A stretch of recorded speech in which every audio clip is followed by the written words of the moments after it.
Today's trip down the Turnpike is brought to you by Drizzly, your online liquor store.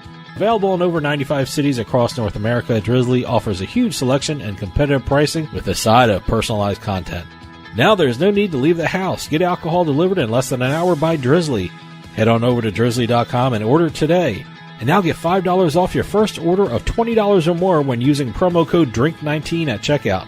Shop beer, wine, and liquor with drizzly.com.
And welcome to Turnpike Sports. I'm Dave Weishuttle, and as always, I am joined by my producer and co-host, Doug Weishuttle. Doug, how's the quarantine going?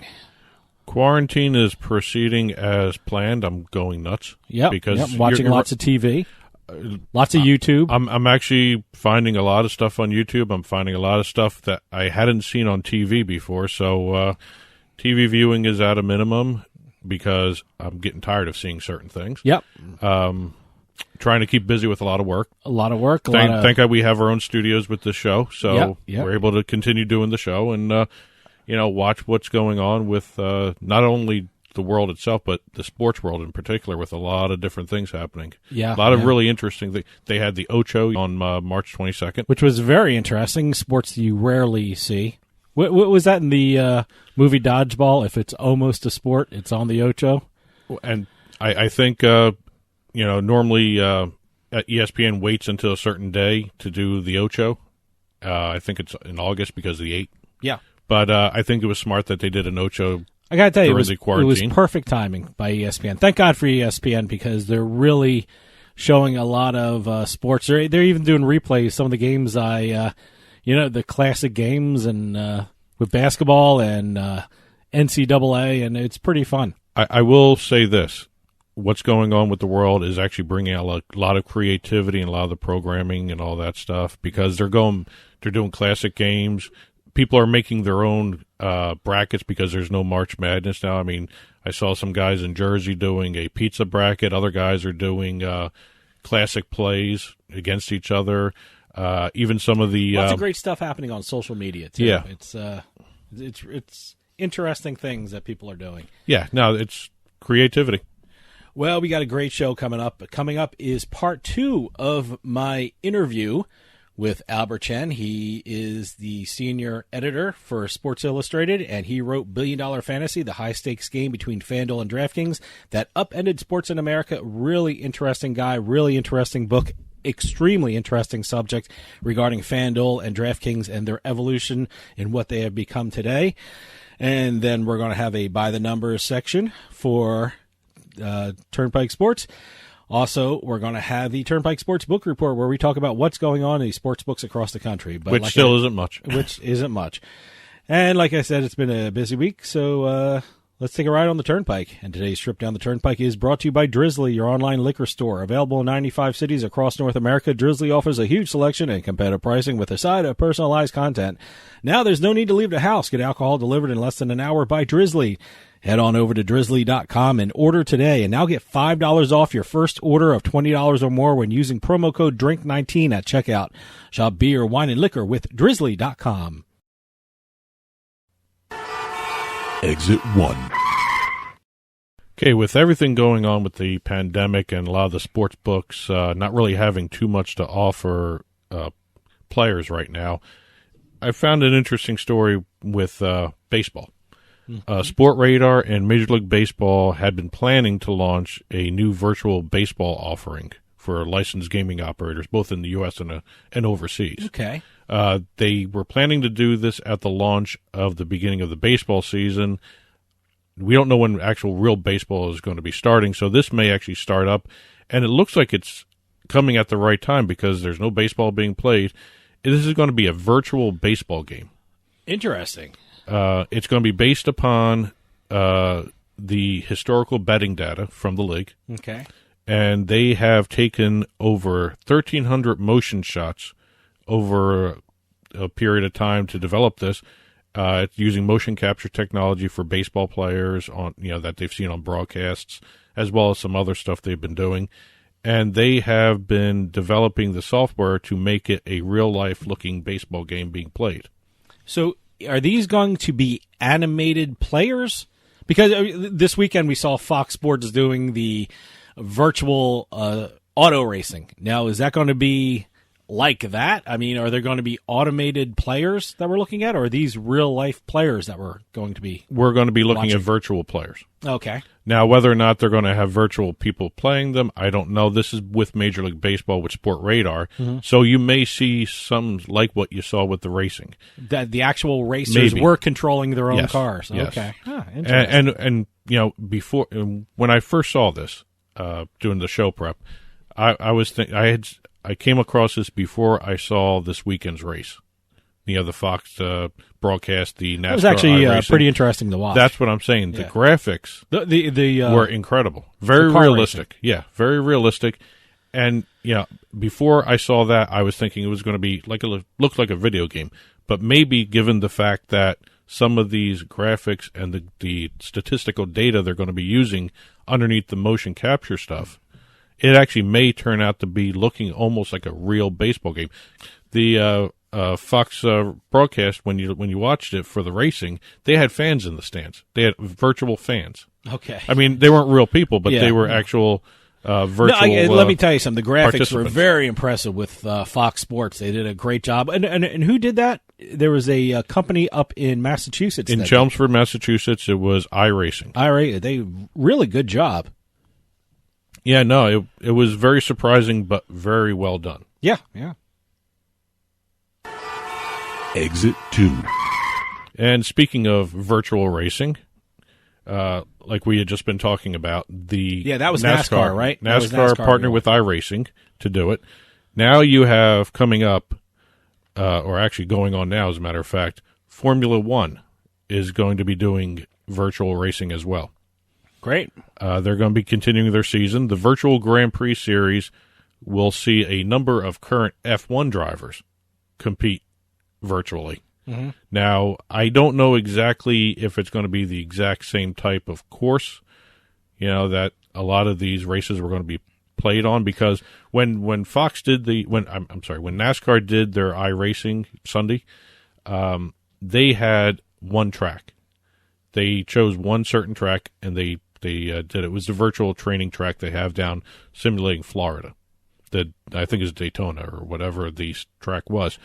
But racing I like is the Formula Ones when they're racing through a city. I mean, that is so great. I mean, I live in the Northeast where you can't have racing like that because the roads are so terrible, because wintertime there's just potholes everywhere and you really have to redo. I think Boston one year tried to do something like that, and they just couldn't be done because the roads were too narrow, and something was strange about it. Boston's a difficult city to have a Grand Prix. Yeah, but I love those races where they're racing through the city. Well, they're going to be doing a whole slew of these races too. Now, is that Formula One? Is this the same kind of company? This is Formula One. This is this type of stuff. This is going to be. They're going to run this through the end of May. They're hoping to be up and running in real time for one of their races at the end. I'm going to mispronounce this. The Azerbaijan Grand Prix. That's going to take place at the end of May. If they can't do Azerbaijan or something like that, I don't know what that is. If they can actually do a physical race, they're going to do it. That's their target race, to go back to real racing. If not, they're going to continue doing the iRacing. They are going to be the third group to do iRacing. Yeah, Formula One is number 3. NASCAR did it first. Yep. Announced it first. They're doing it now. The Supercars Championship has also decided to go virtual. Oh, okay. Now, I don't know exactly what the Supercars Championship is, but you're starting to see a shift, and it's actually a good shift in the industry. Yeah. To cover the the social distancing that's going on right now. Well, look, the one thing that is coming out of this quarantine and the pandemic, I think, is the rise of online casinos, online poker, and esports. I mean, if you need to watch sports, that's your saving grace right now. If you need to play in a casino, you can play slots in certain states. I believe it's Pennsylvania. Well, that's online poker. Pennsylvania, New Jersey, and Las Vegas and Delaware. You can play online poker, and certainly the online casinos are helping people out just to cope with the quarantine. So. But I think you're going to see more esports playing and betting before you start seeing a national infrastructure for sports betting and online casinos. Sure. So it'll be fun to watch how these things continue to evolve here. Exit 3. Continuing on our quarantine life rundown. Okay. The Big 3 Basketball League, which Ice Cube's creation. Okay, yeah, all right. Yep. They are planning to do a quarantine tournament. Is that virtual now? No, or? this is real. Oh, okay. Whether or not they're going to be able to do it is still up in the air, but they plan to do a quarantine reality show style 3-on-3 basketball tournament in April. Okay. They're looking at doing 16 to 22 players. All right. Sort of like, and I'm assuming they've all been tested, and they will be tested. They will be tested. Good. And will there be people watching them, or this is going to be sort of like a Big 3 basketball tournament melded with a Big Brother style house. Oh, they're all living together? They're all going to live in one house. Okay. And they're going to be playing teams with each other. And every time someone who they've all been tested, they'll all be tested, and they'll be if they're negative, they're going to be participating in all this. They're going to have a house in Los Angeles where they're going to build a basketball court with it. Okay. And they're going to be living together. And while they're living together and not playing in the tournament, there's going to be cameras in the house filming what they're doing while they're not playing. So the format's going to be 7 rounds. Teammates are going to be shuffling. They're not going to have the same players on every team each time they play. And every time a player accumulates 3 losses, they're eliminated from the event.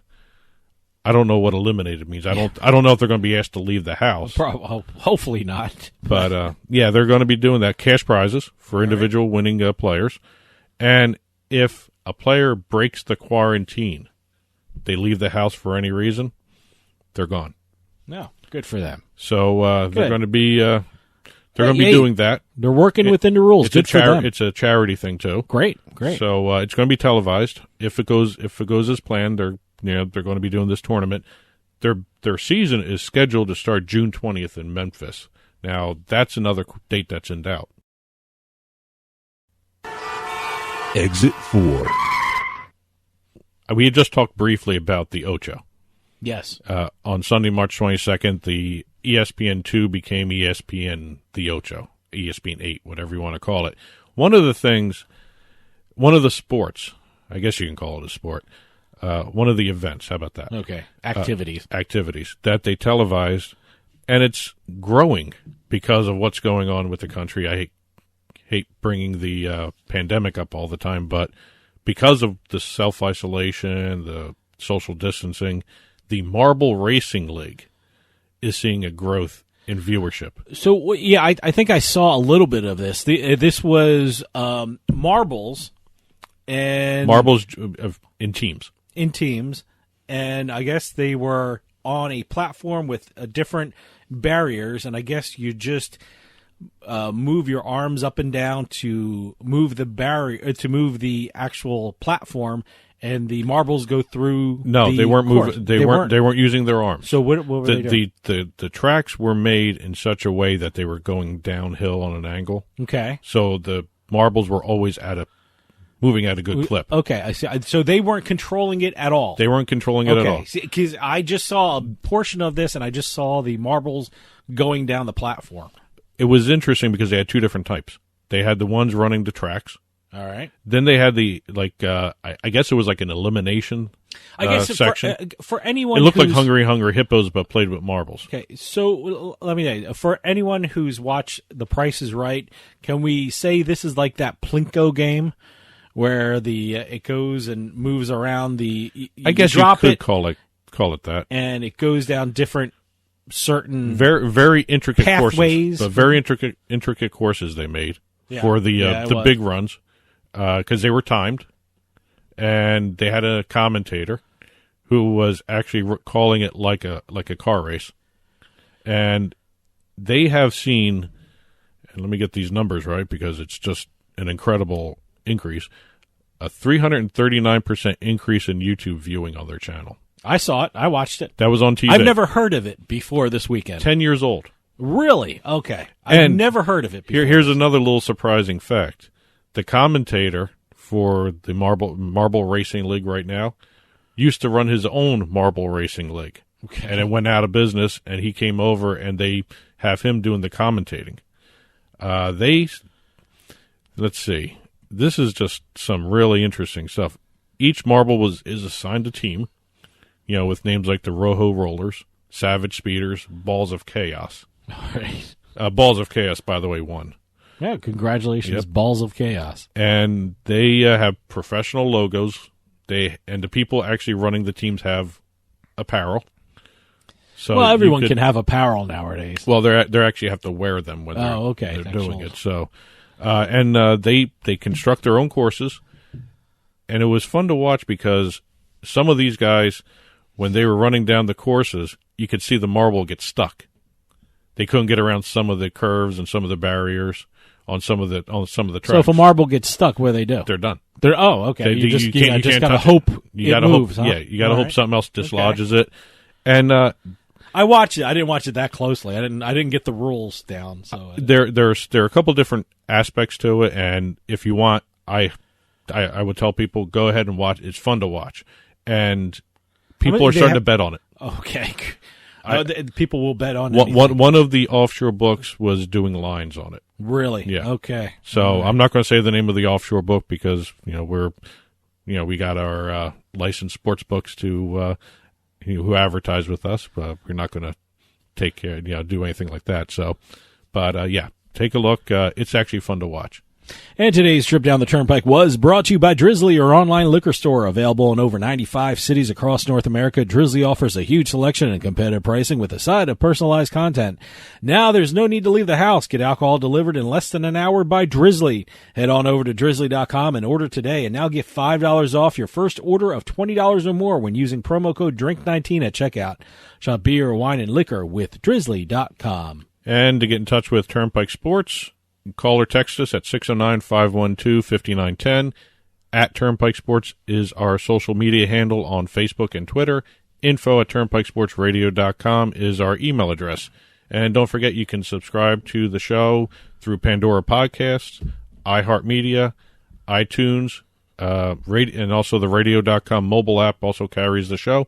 You can also watch us on your smart TV, Roku, Apple TV, and Amazon Fire TV. Just head on over to turnpikesportsradio.com and click on the smart TV channel button. And stick around after this because I have part 2 of my interview with Albert Chen, author of $1 Billion Fantasy, the high-stakes game between FanDuel and DraftKings that upended sports in America.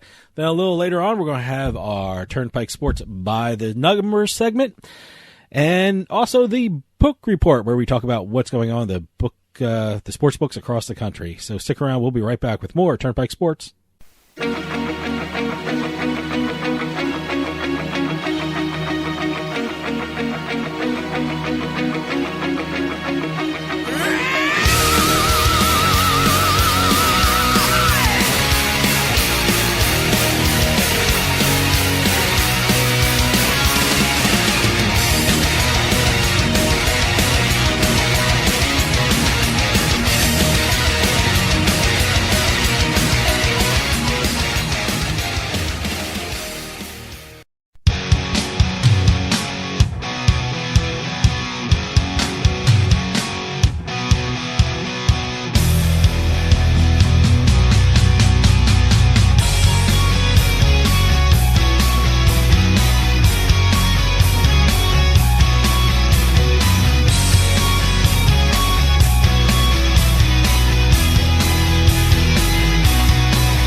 heard?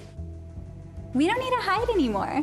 Now, we can shop privately for adult products at adamandeve.com. They've got massage oils, lingerie, and lots more we can't mention here. Use the offer code SPICE404. They'll give you 50% off almost any one item, 3 free DVDs, free mystery gift, and free shipping. That's 50% off, free shipping, and more. Private shopping starts at adamandeve.com. I love getting my kids ready and driving them to school. But a careless driver can change your life in an instant, and insurance companies want to settle on the cheap. Auto Accident Help Desk connects victims with powerful lawyers. They fight for you. I called Auto Accident Help Desk and got help for my pain and suffering. Don't let an insurance company take advantage of you. Our attorneys fight and beat big insurance every day. If you've been injured in an automobile accident in the last 6 months, you owe it to yourself to make this free call with no obligation. When I called, they asked me a few questions and matched me with a powerful lawyer who knew how to fight for me. Call now. We're available 24/7 to help you get the money you deserve for your pain and suffering. They got me way more than the insurance company offered. Auto Accident Help Desk helps accident victims like you every day. Call 800-613-4611. 800-613-4611. 800-613-4611.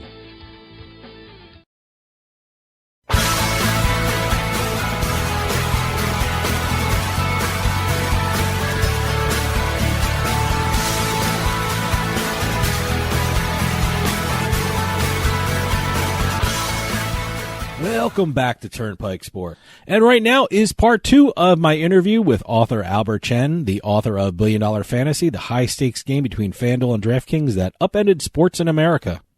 Well, let me ask you about that. The employee's name was Ethan Haskell, which was a very interesting part of the book.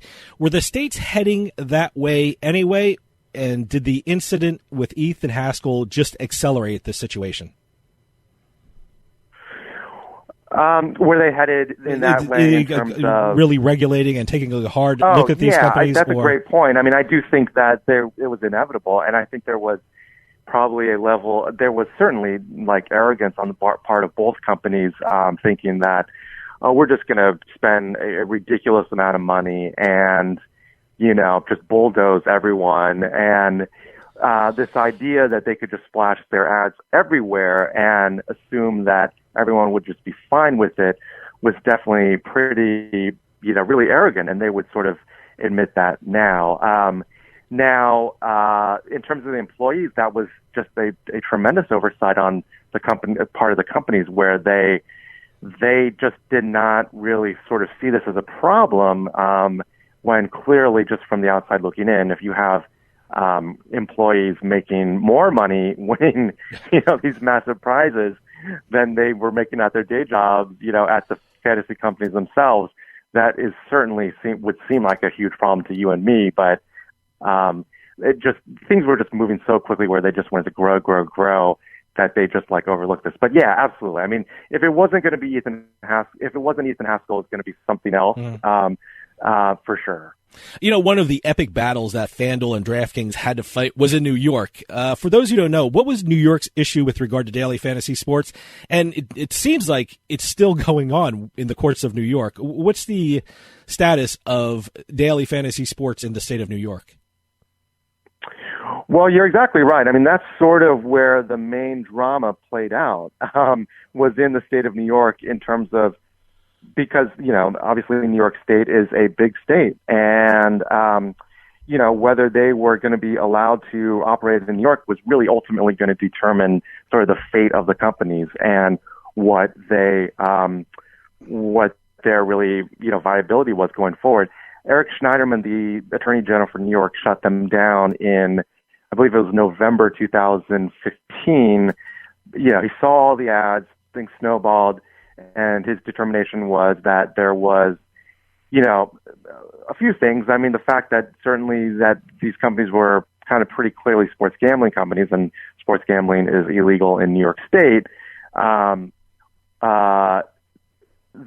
was a problem. But also the fact that, what he actually targeted was the advertising and kind of these ads telling you and me that we actually have a chance to win a lot of money, in fact, have a really good chance at that, when in actuality, the odds are pretty slim, because, you're playing against people who really know what they're doing, and the odds are just like really stacked against you. So ultimately what happened was that they settled. I mean, the two companies did pay a settlement with the state, and there was a daily fantasy sports bill that passed in New York, so that daily fantasy was legal in New York and in New York going forward. So that was sort of dicey, and that was sort of resolved in the fall of 2016. But now, there is a continuing drama. I think that it sort of changes every day in terms of daily fantasy. Yeah. But I think now we're getting to really what is the larger picture, and really sort of the more important sort of story is, sports gambling, because now FanDuel and DraftKings are sports gambling companies, and it really is about the legality of sports gambling in states like New York and states where it is currently illegal. It's legal in New Jersey. DraftKings and FanDuel are thriving in New Jersey because you and I can bet on our phones in New Jersey. But the question now is, how quickly are people going to be able to do that across the country? You mentioned sports betting, and I found it very interesting in your book that you described the sports betting establishment in Las Vegas. How did they view daily fantasy sports? Did they see it more of a new opportunity, or was it a threat to their monopoly on sports betting? Well, they certainly perceived it as a threat to their business in sports gambling. Now, I would argue, and I think a lot of people would agree with me now, is that in actuality, the daily fantasy sports product was not a threat because it was pretty small peanuts compared to what their business was. Now, was there a threat of them chipping away at their business and certainly potentially, you get into daily fantasy, you're ultimately going to be into sports gambling. I think that, that those are legitimate questions. But, Vegas, in terms of their casinos and their sports books, I mean, they certainly viewed these companies as a threat and were certainly, big adversaries against what the growth that these companies were experiencing, particularly in Nevada. So, there was certainly, Nevada, shut them down, and for a long period of time, like those two companies, it's funny because the landscape changes so much that actually, I'm not sure in terms of daily fantasy what their current situation is in Nevada, but I'm almost fairly certain that they certainly in a number of states, FanDuel and DraftKings are not able to operate their daily fantasy operations. But what I will say is their business is really about sports wagering going forward, and that is now sort of the big play for not only them, but certainly for Nevada, those casinos there, and for these major gambling companies and entities and media companies going forward. I got to ask you, in your opinion, would we have sports betting today if DraftKings and FanDuel did not come out with daily fantasy sports? I mean, did the daily fantasy sports allow for an easier transition to sports betting? Well, I don't think anyone says the transition was easy, certainly for these companies, but I see your point. It's a great question because things I think did accelerate faster. No doubt they accelerated faster than what any of us expected. And it is a good question. We certainly would not be in this exact point without these two companies. I do think what's interesting is, New Jersey is a good example and really at the forefront of what things are, the way they're headed and the way where we're going forward. And look, DraftKings and FanDuel are the two biggest players. FanDuel is the biggest in New Jersey. And so, given that logic, I think certainly like going forward to view these two companies as positioned to be very well positioned to be the two main sports gambling players in the country tells you all you need to know. I mean, I think that, they are well positioned in terms of getting their customers. And the awareness that their ads did was just like, at least get the conversation going. You had a lot of media covering sort of the intersection of money and sports and mobile sort of games. And so like it was just in the conversation and certainly got on the radars of states. So that really sort of accelerated things in a large sense. Now, I do think sports gambling, nationwide is inevitable, but, we're still at a point where, in New York, you can't wager on your phones and have to go to, these two casinos upstate to do it. And in the vast majority of states, sports gambling is still not legal. You mentioned it. Not only FanDuel and DraftKings are the top daily fantasy sports providers, but they're also two of the most successful sports books in this country. I gotta ask you, would one company be as successful if it wasn't for the other one being there? I mean, do you think they drove each other to the success they enjoy today? Well, it's not only driving each other to the success, and that's a great point because it really is like an escalation that they just were hyper competitive and just went after each other and spent a lot of money and got that awareness out there. But, on the flip side is they would not have had, they were really in turmoil in 2015, 2016, and they would not sort of be in that position to the point where they really almost were completely decimated. And they wouldn't have been in that position without sort of the hyper competitiveness between the two.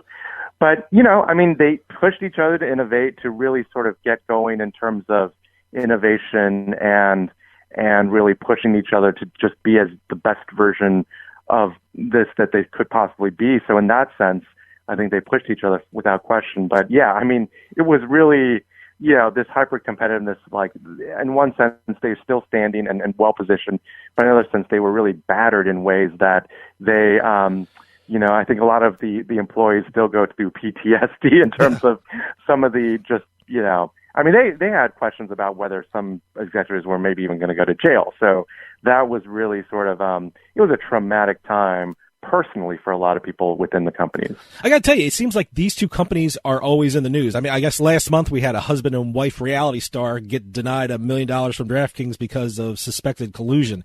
Is it just the nature of their business that there are always going to be controversies regarding their services? Yeah, look, whenever money's involved, there's going to be controversy. And I think the main controversies going forward, these two companies and every gambling entity is that's really sort of, I think, what next wave of problems is how is this going to affect, people's lives and potentially damage people's lives. We know that it's good for teams in the sports industry. There's a lot of interest and that's great for a lot of people. And there's a lot of people who are going to make a lot of money. But I do think there are going to be a lot of negative effects. And I think that people who bring up those points, as long as they know what they're talking about, have really good concerns. Give us an update on some of the main players from FanDuel and DraftKings. I know Jason Robbins is still with DraftKings. However, Nigel Eccles and his wife Leslie are still fighting it to get proceeds from the sale of FanDuel, which is amazing. Can you give us an update on what's going on with everyone involved? Sure. So in terms of the founders of DraftKings, all three co-founders are still there. As you mentioned, Jason Robbins is CEO, and the company's doing well. It's positioned well as a sports gambling company going forward. They did raise a lot of money, so there's a lot of questions about at what time is this company going to be profitable. But in terms of awareness and their sort of footprint in the landscape, they're in good shape. FanDuel is doing exceptionally well as a company. I think that a lot of people view them as potentially better positioned than DraftKings potentially in a lot of states, certainly in New Jersey, where I think that's an important place where this war is taking place. They've done extremely well, and but all five co-founders of FanDuel are no longer with the company. As you mentioned, there is a lawsuit that was recently filed that includes the co-founders, but also 100 other former employees. Essentially, they just want their piece of the pie because FanDuel, they were acquired by a UK sports betting titan out there, and that was a big moment for the company. But a lot of the early sort of stakeholders were shut out. And look, it's certainly tragic that a lot of these co-founders were shut out and don't, are walking away with nothing from that big acquisition. Others would argue, and certainly this is the FanDuel argument, is that, look, this is the risk you take when you raise hundreds and hundreds of millions of dollars, is that your stake of the company gets smaller and smaller. Now, so that drama is still yet to be played out, but in terms of the story of the five FanDuel founders, pretty pretty satisfying ending in that, their story is over. They left their industry and the company, and now really it's just like a question of how much money they're going to get out of this, if any, at the end of the day. Now, what their achievement is pretty, I think deserves certainly recognition, and it's an incredible story of 5 people who kind of had no interest in sports and really sort of building this company that is really well positioned to be a dominant player in sports gambling in the United States. Albert, we're running out of time, but I want to remind everyone the title of this amazing book is Billion Dollar Fantasy, the high-stakes game between FanDuel and DraftKings that upended sports in America. Albert Chen, you wrote a fascinating book, and I urge everyone to pick it up because you will not be able to put it down. Albert, thanks for joining us. Oh, thanks so much for having me. Really appreciate it. Stay tuned for more Turnpike Sports.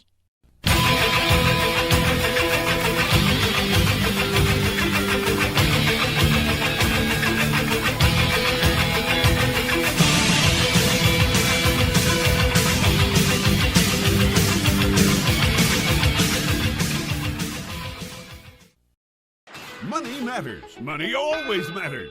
If you owe thousands in back taxes to the IRS, how much can Tax Solutions Now save you? I paid less than I owe. That's right. Money matters. So call Tax Solutions Now and get the IRS off your back. Since 2014, Tax Solutions Now has been a leader in the tax resolution industry. That's why we say money matters. Remove wage garnishments, property liens, fines, and penalties. Qualify for the Fresh Start program or even uncollectible status. Money matters. How much can Tax Solutions Now save you? I owed the IRS over $10,000. I paid a fraction of what I owed. Call now to reduce or even eliminate your back taxes. We were being audited. We couldn't sleep. We called Tax Solutions Now. I called Tax Solutions Now and got the IRS off my back. Thanks. You saved us a ton of money. Money matters. How much can Tax Solutions Now save you? Call now and find out. Call 800-297-9788. 800-297-9788.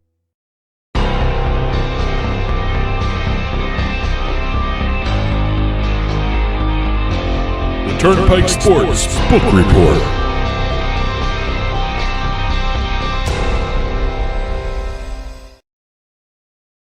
And the Turnpike Sports Book Report is brought to you by BorgataSports.com. Your favorite casino is now your favorite sportsbook, available anywhere in New Jersey. BorgataSports.com. Sign up at BorgataSports.com using our promo code PIKE. That's P-I-K-E. And you get a risk-free bet up to $300 and 20 bonus dollars at BorgataCasino.com. Must be 21 years or older and in New Jersey to place a bet. Terms and conditions apply. Gambling problem? Call 1-800-GAMBLER.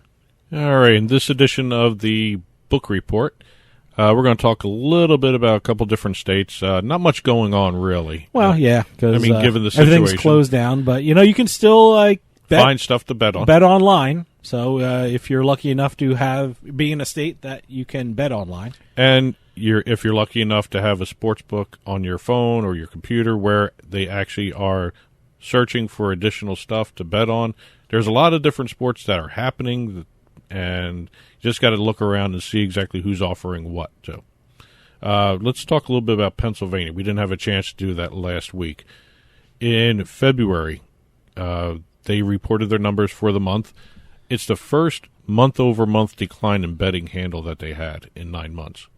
Pennsylvania was a growing... yeah, it was growing. But look, February... Super Bowl. The later part of February is always, a little less than before football's over. And well, you got to remember, the Super Bowl was reported in January, sure, too. Sure. Well, the Super Bowl was February 2nd, so right. A lot of people bet in January. Yeah. But they had a total handle of $329 million, just under $330 million, down 5.3% from the month before January. Total revenue came in at $11.4 million.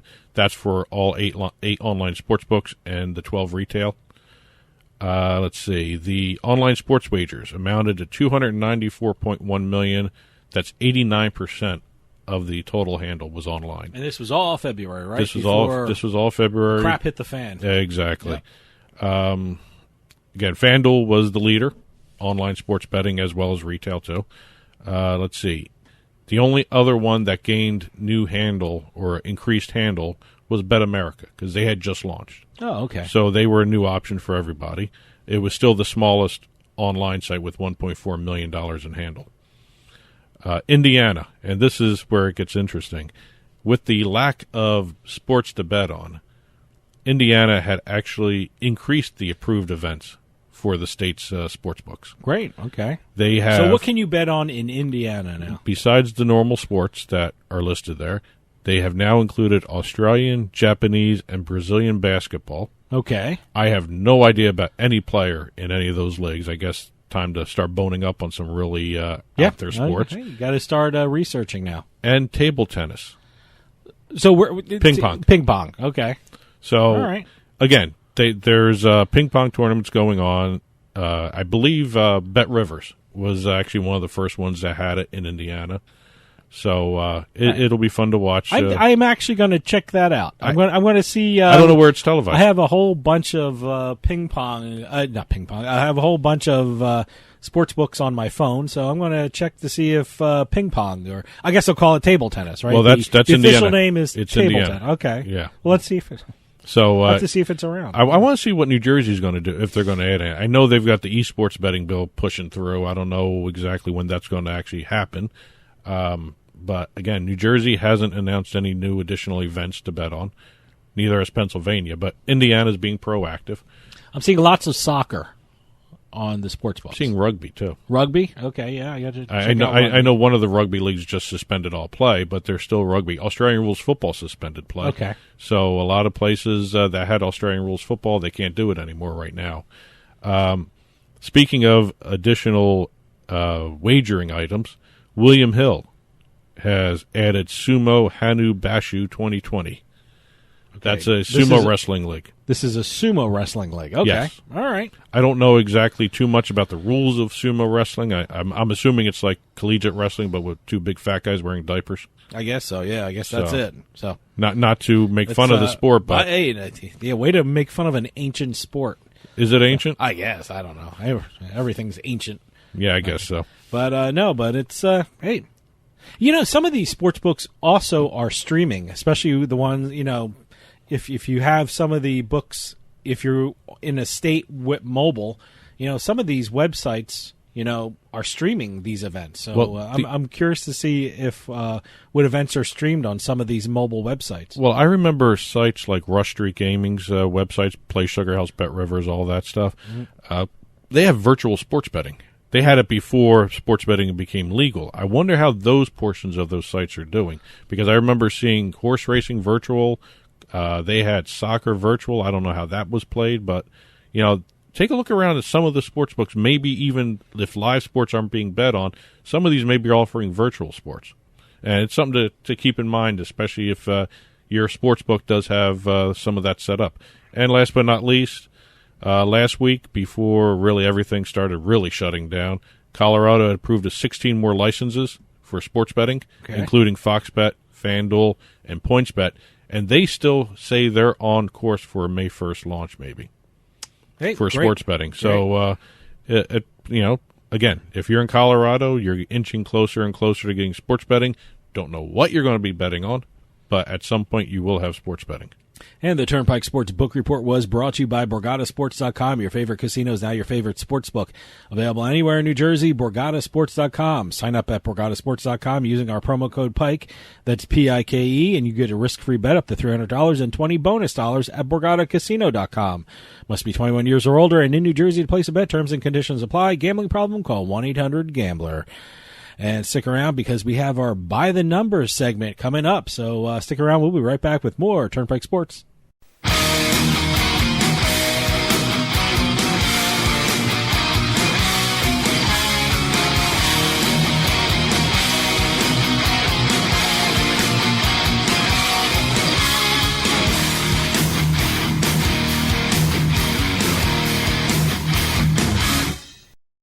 We like to think that we live in a nice, safe neighborhood. The truth is that a burglary occurs every 13 seconds, and homes without a security system have a 300% greater chance of getting broken into. How many homes in your neighborhood were robbed yesterday? You need to start protecting your home and family today. Call now to get state-of-the-art protection. To keep your family and property safe, call the number on your screen now. Representatives are standing by to assist you. When it comes to online sports betting, PlaySugarHouse.com offers players one of the best experiences in the state of New Jersey. They offer live in-game betting on sporting events worldwide, moneyline bets, point spreads, prop bets, play-by-play bets, and many more. All at PlaySugarHouse.com, your new home for sports betting in New Jersey. Take advantage of one of their 12 easy deposit methods to get in on all the action. And now, when you sign up at PlaySugarHouse.com using our promo code PIKE, they'll match your first deposit up to $250. More bets, better odds at PlaySugarHouse.com. Must be 21 years or older and in New Jersey to place a bet. Terms and conditions apply. Gambling problem? Call 1-800-GAMBLER.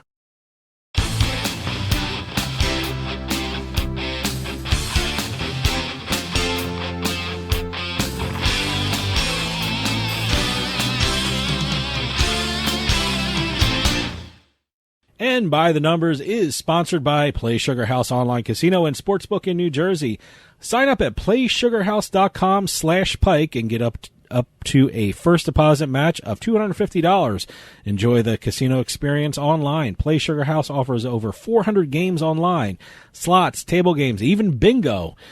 It's like being in a casino without leaving your home. That's PlaySugarHouse.com/Pike to get your first deposit match of up to $250 today.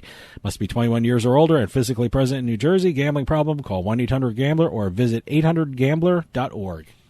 And remember, that's Pike, P-I-K-E, PlaySugarHouse.com /Pike. Just head on over there, and you'll get up to your first $250 up your first deposit matched up to $250, courtesy of Turnpike Sports. Yeah, and I'm going to check out some slots today. Okay. I'm going to kick back and play some slots. All right, this is the By the Numbers segment where we let the numbers tell the story. First number, 642,000 is the first one. All right. I have no idea what that is. That's the estimated number by the American Gaming Association of casino gaming employees that are prevented from working during the pandemic outbreak. Wow, how much? Now 642,000. Wow. Now, that's going to change because they are continually updating, and I would suggest everyone go to the American Gaming Association website and keep checking in to see exactly what is going on in terms of people not working, what casinos are closed. I've never seen anything like this. Atlantic City is closed. The Vegas Strip is closed. Casinos all around the country are closed. Card rooms, sports books. Yep. Absolutely unbelievable. And every event's being postponed right now except for the World Series. I'm waiting to see what happens with that. You mean the World Series of poker. Yes. Yeah. Sorry.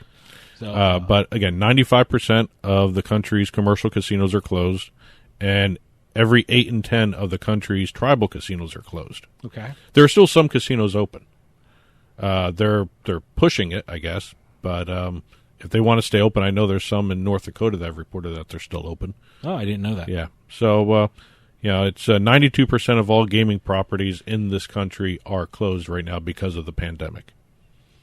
221,000 is our next number, and this has nothing to do with out-of-work employees or casino closures.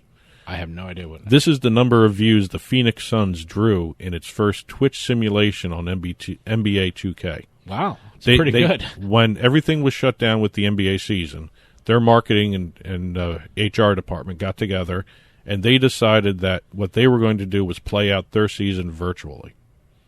Interesting. I mean, are they the only team doing this, or what's other teams are going to start doing it? Okay, but the Phoenix Suns were the first. They had 126,000 unique views of their first game. 221,000 views total, 126,000 unique. Wow. They also had their Twitch page, this is a silver lining to what's going on here. Their Twitch page, the team Twitch page, went from 0 followers on the Friday before they started doing this. The Tuesday after they did it, they have now 4,867 subscribers. Wow. So in a weekend, they had a 4,000% increase in their viewership on Twitch. Next number, 350,000. That's the number of people that watched F1's Grand Prix Bahrain virtual race. I gotta tell you, lots of virtual races now, huh? Yep. Wow. I mean, we talked about it in the second exit today. We talked about it at the beginning of the show as well, but it's starting to catch on because of the social distancing. I always want to say self-distancing, but that's not even possible. Yeah. 350,000 for the first F1 virtual race, and they're anticipating these numbers to continue to grow. because of what's going on. And 20.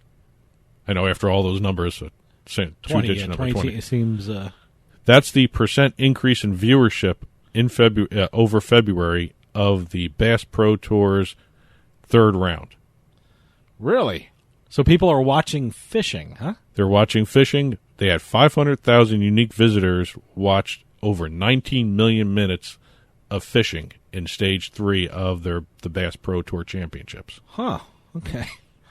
The third stage was fished on Lake Fork, Texas, from March 13th to the 18th. And they had 500,000 unique visitors watching that stage. You know, I guess a guy in a boat in the middle of a body of water, I guess that's good social distancing. So I guess that's a good sport to take part in, I guess. That is exactly what the commissioner of Bass Pro Tour said. Yeah. Their sport is geared to allow for social distancing. Oh, absolutely. Boy. The only thing is, I guess, the weigh-in. I guess you can't have people around. They did not have a weigh-in. They did not have a weigh-in. Now, So I'm assuming the weigh-in. I always thought you weigh a fish. That's how you win. Well, they have the weigh-in in terms of not having everybody bring their fish up. I think they did something different in terms of how they measured the length of it, other stuff like that. Maybe they estimated. Oh, okay. But they avoided a public weigh-in with all their players or contestants, fishermen, whatever, and they were actually able to increase viewership on their MLF Now exclamation point website. What was the website again? I'm going to check that out. MLF Now exclamation point. That's what they call their website. So the MLF Bass Pro Tour is going strong, and it's another one of those sports that's taking advantage of the social distancing. Great. Hey, good. It's a safe sport to be involved in. So, well, that'll do it for us this week. Hey, stay at home, stay safe, and watch some of these interesting sports that are being televised now. Marble racing, Bass Pro fishing. Hey, what the hell? Check them out. And virtual racing. Well, stay inside, stay safe, stay healthy. We'll see you next time on the Turnpike.